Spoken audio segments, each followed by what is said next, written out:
Hello everyone. आज हम जानेंगे जो अमेरिका के द्वारा जो मणिपुर और मिजोरम में म्यांमार में गेम खेले जा रहे हैं, और हाल ही में एनआईए ने एक अमेरिकन स्पाई और 6 यूक्रेनियन को पकड़ा है, अरेस्ट किया है।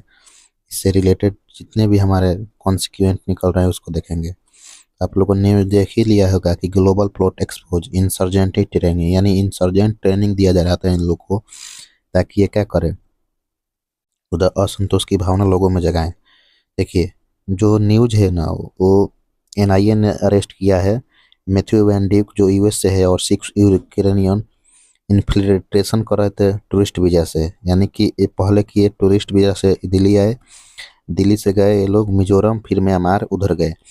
जो अरेस्ट किया है हमारे एनआईए ने, उसमें एक मैथ्यू वैन ड्यूक है जो कि सीआईए का स्पाई माना जाता है, और 6 यूक्रेनियन है।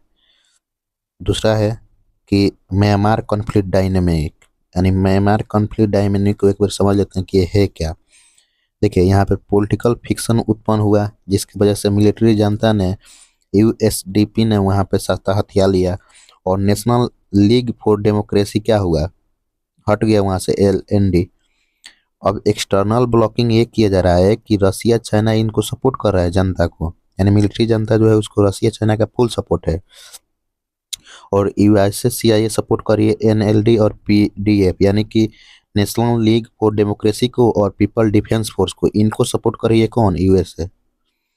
अब इसको सपोर्ट कर रही है ताकि वो फिर से वहाँ पे क्या आ जाए, एनएलडी आ जाए, ताकि डेमोक्रेसी सरकार आ जाए, और अमेरिका अपने अनुसार वहाँ पे चलाए। चाइना रसिया सपोर्ट कर रहे हैं मिलिट्री जनता को ताकि हमारे बात माने, और यूएसए के खेमा में ये लोग नहीं जाएं। अब आप लोग समझ गए होंगे कि यहाँ पे क्या गेम चल रहा है अमेरिका चाइना के द्वारा और रसिया के द्वारा।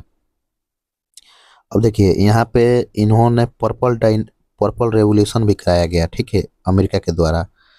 अब पर्पल रेवोल्यूशन का मतलब क्या हुआ कि जब कोई डेथ करता है ना वहाँ पर म्यांमार में, तब पर्पल कलर का यूज किया जाता है, तो इसलिए वहाँ हाथों में लोग पर्पल कलर बांध कर रिवोल्यूशन कराया गया सड़कों पर। इसमें पीपल डिफेंस फोर्स पीडीएफ का बहुत बड़ा हाथ था, जो कि अभी बताया इसको कौन सपोर्ट करता है, अमेरिका करता है। अब देखिए, ये जो बात तो हो ही गया, लेकिन इसका जियोपॉलिटिक कॉन्फिगरेंस क्या है, क्योंकि ये बहुत इम्पोर्टेंट है। ये तो सब खेल हो ही रहा है, लेकिन आने वाला समय में जियोपॉलिटिक इसका प्रभाव क्या पड़ेगा, महत्व क्या है। देखिए, ये एक रास्ता खुलते जा रहा है gateway south of east India से, यानी साउथ ईस्ट एशिया से। ये एक रास्ता खुल जाएगा कि यहाँ पे ऐसे इंसर्जेंटी फैलाया जा सकेगा। उसके बाद से इन लोग का बे ऑफ बंगाल में डोमिनेंस बढ़ जाएगा, ठीक है, और proximity to India north east, और ये लोग आसानी से प्रोक्सी वार खेल पाएंगे नॉर्थ ईस्ट में। जिससे क्या होगा, भारत पर भी प्रेशर पड़ेगा और चाइना पर भी, सब पे पड़ेगा। और नॉर्थ ईस्ट में आपने देखा होगा कि 2023-24 में मणिपुर में कैसे मतलब सर्जेंट हो रहा था। इसका एक मेन उदाहरण ये लोग है, क्योंकि वहाँ से आर्म सप्लाई ये लोग कर रहे थे, और जब भी आर्म सप्लाई होंगे तो उसका तो कहीं ना कहीं प्रभाव दिखेगा, आप देख सकते हैं। तो इसलिए इससे भारत को भी नुकसान है, नॉर्थ ईस्ट को। बे ऑफ बंगाल में डोमिनेंस इन लोग का बढ़ जाएगा, जब भी जाएंगे उसमें कुछ ना कुछ हरकतें कर देंगे। अब आ जाइए, यूएस का स्ट्रेटेजी क्या है ट्रम्प के द्वारा, यानी ट्रम्प जब से आया है उसका गेम प्लान क्या है, इसको देख लेते हैं। देखिए, इसका मेन चीज है ना कि जो सरकारें बात नहीं मानती है इसकी, इसके अनुसार काम नहीं करती है, वहाँ पे फोर्सिबल रिजीम चेंज करा दो, यानी कि वहाँ सरकार को हटवा दो। दूसरा है कि प्रोक्सी वार खेलो ड्रोन के द्वारा, समझ आ रहा है ना, यानी ड्रोन से क्या करो, प्रोक्सी वार के खेलो। उसके बाद है Ukraine as a drone laboratory, और यूक्रेन को इन्होंने ड्रोन लेबोरेटरी बनाकर रख दिया है ट्रम्प ने। किस लिए, क्योंकि जितने भी ड्रोन हो रहे हैं उस पर सब उसका प्रयोग किया जा रहा है, और सब प्रयोग किया जा रहा है, ट्रेनिंग दिया जा रहा है। और यूक्रेन में ड्रोन लेबोरेटरी बनाकर रख दिए हैं, उसको जांच रहे हैं और हर जगह यूज कर रहे हैं कि ड्रोन को कैसे चलाया जाएगा। इंड गोल क्या है, कंटेंट चाइना, इसका मेन कि चाइना का जो प्रभाव है, इन्फ्लुएंस है जहाँ भी दुनिया में, उसको कम किया जाए, क्योंकि यूएसए का जीडीपी के नीचे चाइना बैठा है, जहाँ जो थोड़ा सा इधर उधर चाइना ओवरटेक कर देगा। इसलिए अमेरिका चाहेगा ऐसा नहीं, इसलिए चाइना का सब रणनीति को विफल बनाने के लिए करता है। अब इम्पैक्ट इसका क्या पड़ेगा इंडिया पर, ये भी देख सकते हैं। इससे देखिए इंसर्जेंट पाइपलाइन होगी, और आपने मणिपुर रूट देखे हैं, ये हमेशा क्या रहेगा, बिजी रहेगा, और मणिपुर क्या होगा, सेफ नहीं जाएगा, डेंजर जोन में चला जाएगा। न्यू रूट वीआई मिजोरम, एक नया रूट खुल जाएगा मिजोरम से जाने का।